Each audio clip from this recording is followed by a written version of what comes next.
Hello, my name is Thomas. Welcome to British Culture Albion Never Dies. This episode is all about Doctor Who. I'm talking to my friend Daniel Gaster, who you can find on Instagram at Daniel Gaster. He is a Whovian. In the last Doctor Who episode, he shared about the origins of Doctor Who and how that carried forth to one of the most iconic of the classic Doctor Who's, Tom Baker. Here we'll start from Tom Baker, carry on into the modern era, just pausing when we get to the appearance of an iconic British actor.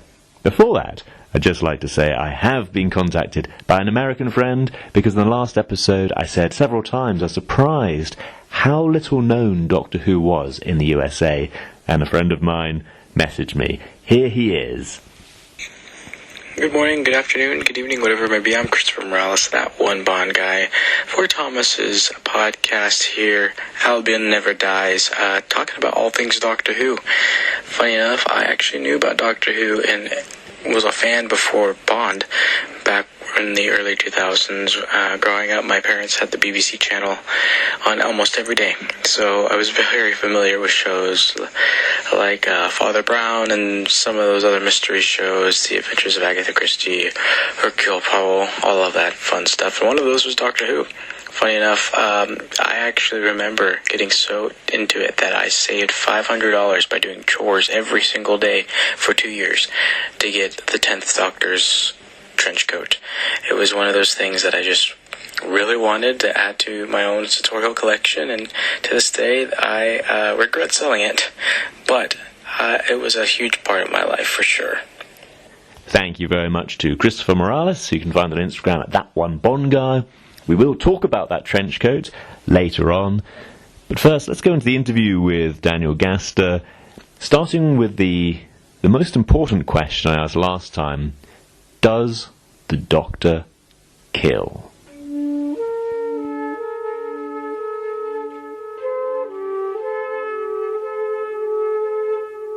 I don't think you ever see him kill on screen. I mean, he obviously defeats, but he gives them the option, like, I can defeat you, but I'm giving you the option of standing down, going home, forgetting all about this. So he is trying to be morally correct in everything he does, but in terms of pulling a trigger, you never see that happen, but he probably has. Okay. He probably has. A couple of things with the Fourth Doctor, and then I'll move on. The 16th series of Doctor Who introduced a year-long story arc called the Key to Time, and this is the first time that they've done it. They have done it since. There was a series with Colin Baker called The Trial of the Time Lord, which was again a year-long story arc with different stories within it. And most recently with Jodie Whittaker's 13th Doctor called Flux. And that was made during COVID. So it's a shortened series, but it's a series that is sort of a whole story arc. In the 18th series, production has changed. The Doctor's outfit has changed, and we are introduced with the question mark on his outfit, which is something that then remains from 1980 to 89. The Doctor always, and again, this is one of the things most known about the Doctor, is he always wore a question mark in the 80s. So he has a new outfit. He's got this bright red. He's got this red scarf instead of his sort of multicolored outfit, but he's not getting on with the production. So he hands his letter of resignation, and to his confusion, it's accepted, I think.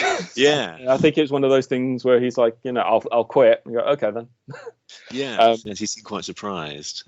So Logopolis is in series 18 reintroduces the Master after quite a long break without seeing the Master, and control of a radio telescope, and he falls from this radio telescope and causes his fourth regeneration into the Fifth Doctor. With the Fifth Doctor, he is much younger. He's the youngest person to play the Doctor at this point. I think he was like 29. It's Peter Davison.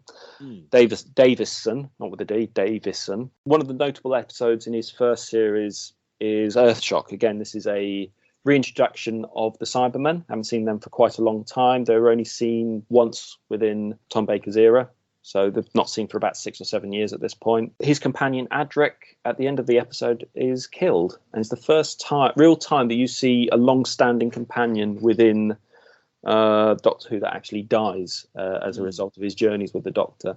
Most people refer to another character in William Hartnell's, but she travelled with the Doctor for 1 or 2 episodes and is killed. This character travelled with the 4th Doctor for a year, and then most of the year with the 5th Doctor as well. But it's the first time. It's the first time you actually see that, and the credits just no music. It's just titles going up. It's very, very emotional ending of that, and it's the like I say, it's the first sort of poignant point where you realise that travelling with the Doctor isn't safe. It isn't. Not everybody comes out of this well. And result of some of these things, you see companions leave for things like, I can't do this anymore. Some of them would have stayed with the Doctor forever, but something happens. But it's the first time you see a Doctor's companion actually die as a result of it. And that is actually is a spaceship that explodes, but it actually wiped out the dinosaurs. So if that hadn't happened, again, it's a fixed point in time. Yes. The following year is the 20th anniversary, so we've got a multi-Doctor episode again called the 5 Doctors. At this point, William Hartnell is actually no longer with us, so they have a stand-in First Doctor.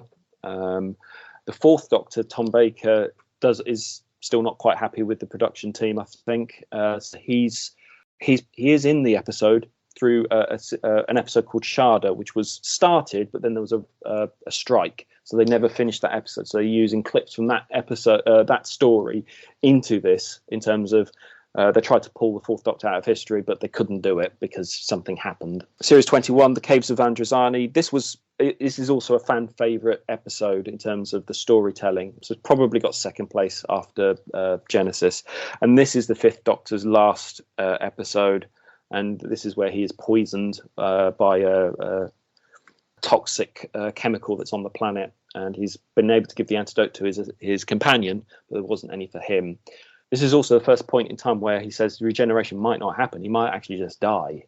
But he slowly starts to regenerate into Colin Baker, who's the 6th Doctor. Now, this Doctor is quite brash. He's very colourful. He's Joseph in his amazing Technicolor Dreamcoat. He's basically bad taste, is his outfit.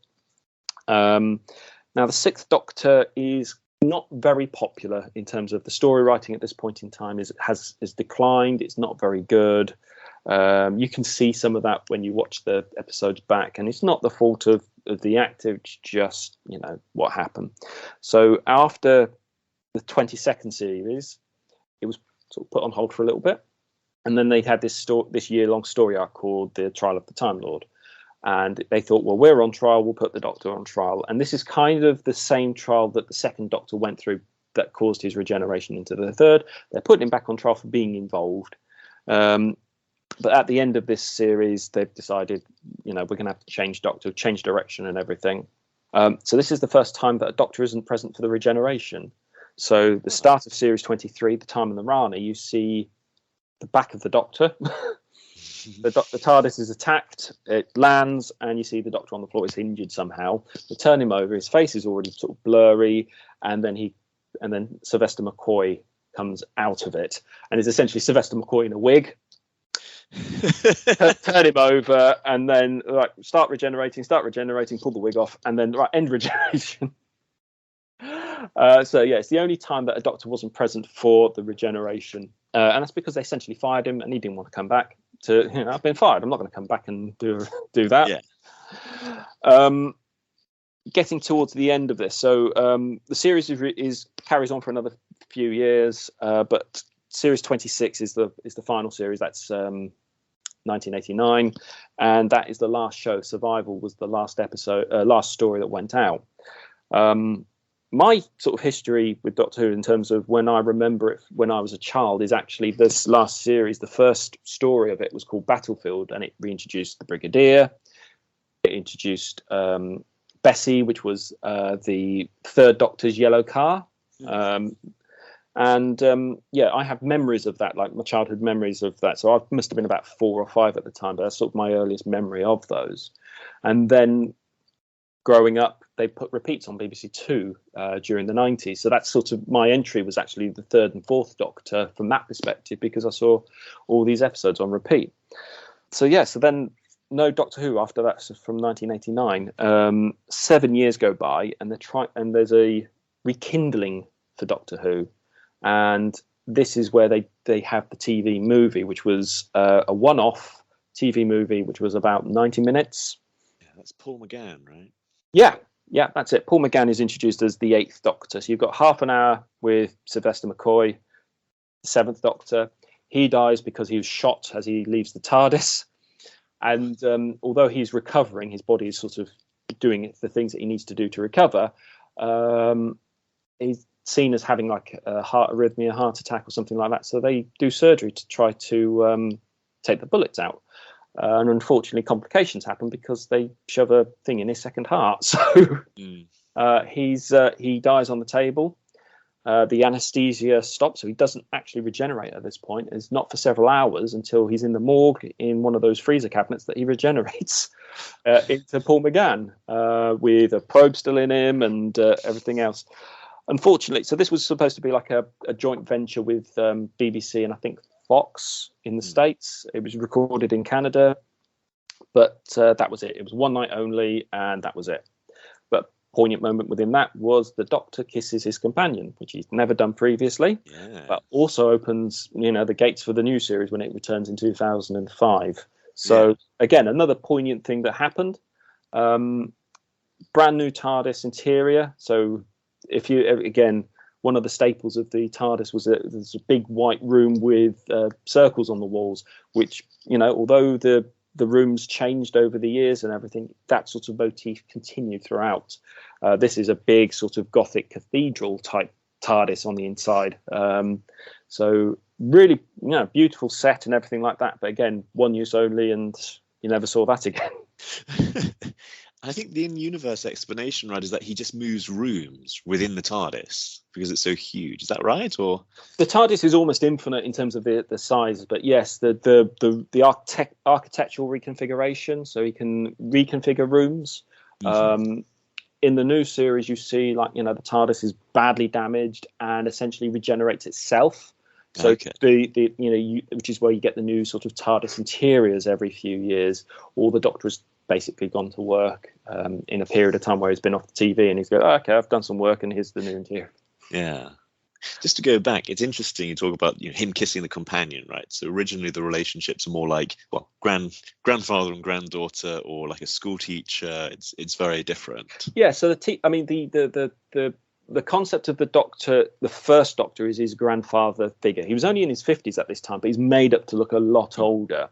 And then his companions are the first set of companions. They're two of Susan's teachers, school teachers. One's a history teacher, I think, and the other one I think was either English or maths. Can't quite remember.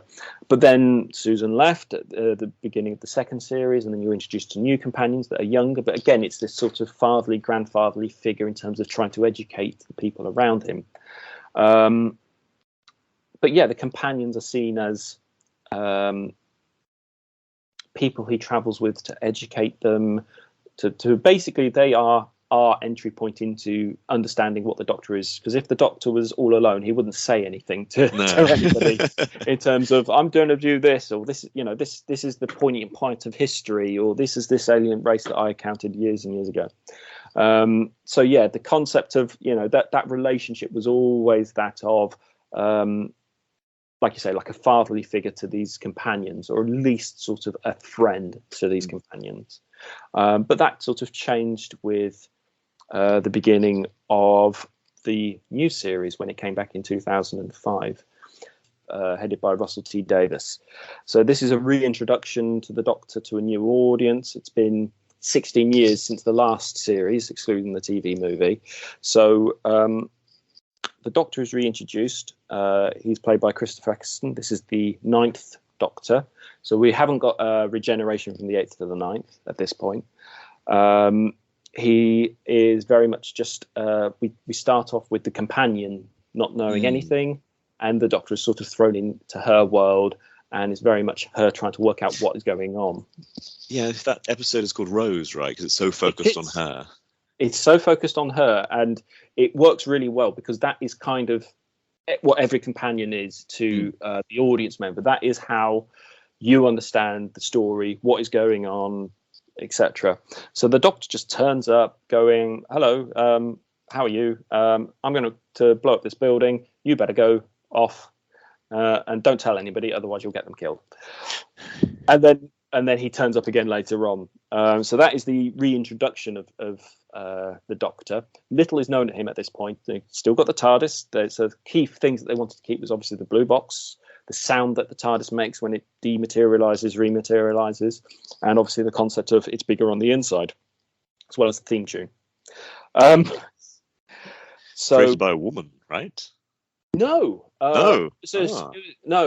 Delia Derbyshire, I think who's you're referring to, actually, she redid the thing in radio workshop, so she added lots of different bits to it from the second so essentially from the second Doctor's second series all the way up to the fourth Doctor's last series, one before the last series, they used the same theme tune in terms. They didn't change it at all. It was Ron Howard. No, again, he was an Australian, but he came up with the theme tune. Delia Derbyshire rearranged it, and that's the one that's most classically known, which has that sort of sting at the beginning of it. And then it was redone in the 80s, and then another 2 times, one for the Trial of the Time Lord series that was redone for that, and then the Seventh Doctor had his own version of the theme tune as well. Again, this was reintroduced by Murray Gold, who did the music arrangements all the way up to the 10th series before the introduction of Jodie Whittaker as the 13th Doctor. Again, not much is known about the Doctor at this point. The next episode, which was The End of the World, which sees the actual destruction of Earth, but essentially it was his time. That was it for Earth. The Doctor, at the end of this episode, explains that he is a survivor of a time war. His race is the Time Lords. He's the last of the Time Lords, and that his race went and fight against another, which was the Daleks, and everybody lost. A few episodes later, there's an episode called Dalek, which shows the last of the Daleks. Yeah. And at the end of this, and this shows like the Doctor sort of very much he's going to pull the trigger. He's going to kill them. And Rose has to step in and say, how are you any different to it if this is what it makes you? Yeah. The Dalek has sort of changed a bit and destroys itself. And then it's at the very end of the first series that we see the Daleks actually did survive the war. They've been in hiding for generations, and they've reestablished, they've rebuilt. Although the Doctor is essentially Rose that actually defeats them, the Doctor, to save Rose, takes all the energy from her, and that kills him, and then he regenerates into the 10th Doctor. Now, Christopher Eccleston only did one series, and this is widely sort of there were issues between the actor and production. He had previously done with Russell T Davies The Second Coming, where I think he played like the Second Coming of Jesus, and he loved the writing. That's why he sort of put his hat and was going, if you're doing this, I want to be involved. But there's something, it's not quite known what's going on, but that's why he only did one series. They're all quite coy about this when I've read interviews. They all agree something happened, but they seem to disagree, or seem not to be so open about what happened exactly. Yeah, exactly. So we don't quite know what's happened, although he has recently started portraying the Ninth Doctor again for Big Finish. Now, I'll quickly segue to Big Finish. Big Finish produce audio stories, audio dramas, and they've been doing this with Doctor Who since 1999, originally with the 5th, 6th, and 7th Doctors. So with Peter Davison, Colin Baker, and Sylvester McCoy. Then a few years later with Paul McGann. So he's been doing a whole run of 8th Doctor stories as well. Tom Baker, a lot of time passed before he got involved. And then they've been using voice actors to re-portray the 1st Doctor and the 3rd Doctor. John Coleshaw is involved, who does lots of sort of imitations as well. He's been reprising the Brigadier. So yeah, there's a huge array of stories that are there for sort of in between what was seen on the TV and so on and so forth. But it's allowed new audiences to see that when, there's a big gap between the start of the new series. But also Colin Baker's, for instance, like I said, wasn't referred to as as the the best Doctor. Some of his stories on Big Finish have been widely renowned as the best audio stories that he's done, because his acting is really, really good. It's just, the stories that they had, the writing that they had at the time. So it's sort of given him a new opportunity to be the Doctor he wanted to be, if that makes sense. And that's continued. We've got David Tennant has been doing stories as the 10th Doctor on Big Finish as well. So there's lots of all the former companions and so on and so forth are involved. So it's full sort of audio dramas, stories where some of the Doctors aren't with us anymore, so they're sort of stories read by former companions as those companions, and so on and so forth. So it's not just the TV stuff that's out there. There's lots of audio stuff as well, and books and so on and so forth. But yeah, it's really nice to hear Christopher Eccleston's still in love with the character, even though he wasn't in love with the production. So the 10th Doctor, David Tennant, he was a super fan coming into this, and he's still a super fan on the other side of it. He's married to I find a computer indispensable. Georgia Moffat. Georgia Moffat, who is in real life Peter Davidson's daughter. So he's married to the Doctor's daughter, which is odd. But she was in one of the episodes called The Doctor's Daughter, where some of his DNA is taken and they produce a daughter from both sort of father and mother. And that's how he met his future wife. Oh, wow. Okay. So that's how he met her. And then they started dating and married, lots of children. So his father-in-law is himself. Funnily enough.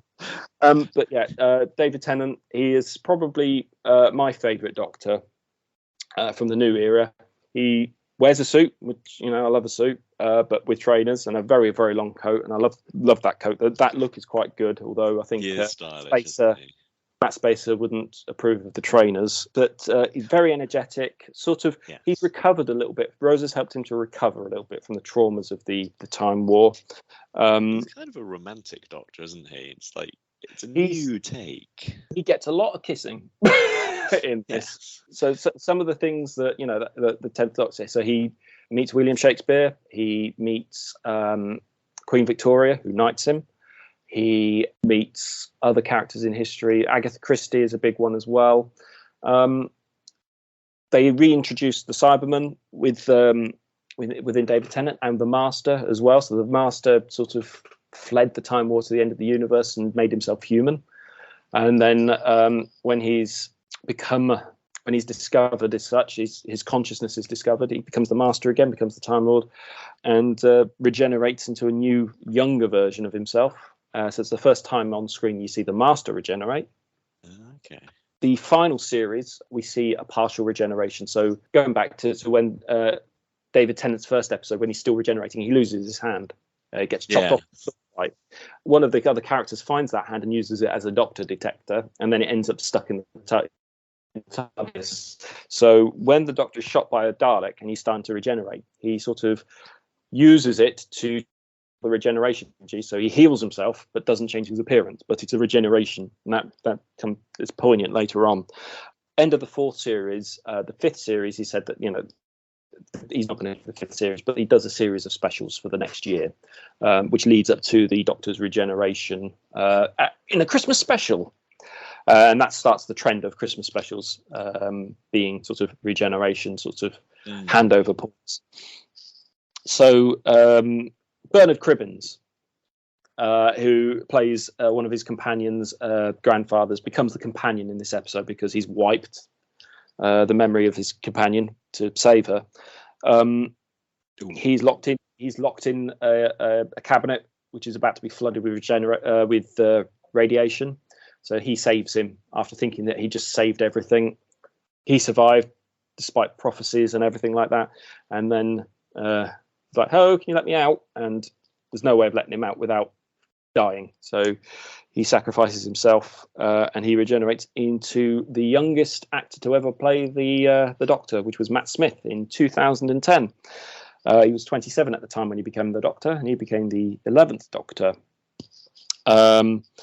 again, some poignant things within towards the end of his tenure as the Doctor. As we're approaching the 50th anniversary of Doctor Who, so this is 10 years ago in 2013. The last episode of the series before the specials, we're introduced to a Doctor we've not seen before. This is the Doctor that fought in the Time War, but doesn't call himself the Doctor. So between the 8th Doctor and the 9th Doctor, you have this new Doctor, which was John Hurt. Very famous British actor, done lots of different things. I think the things that come to mind are 1984, the film. He's done lots of voice work. He was in Merlin as the dragon.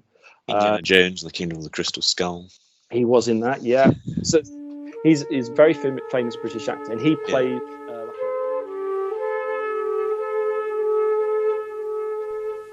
Okay, I'm going to stop it there. We will hear more about this iconic actor's role in Doctor Who in the next Doctor Who episode of British Culture, Albion Never Dies, all building up to the 60th anniversary of Doctor Who at the end of November. Thank you very much for listening. My name is Thomas. You can find me on Instagram at Fleming Never Dies. You can email me at albionneverdies@gmail.com. Thank you for those who've signed up to the newsletter recently.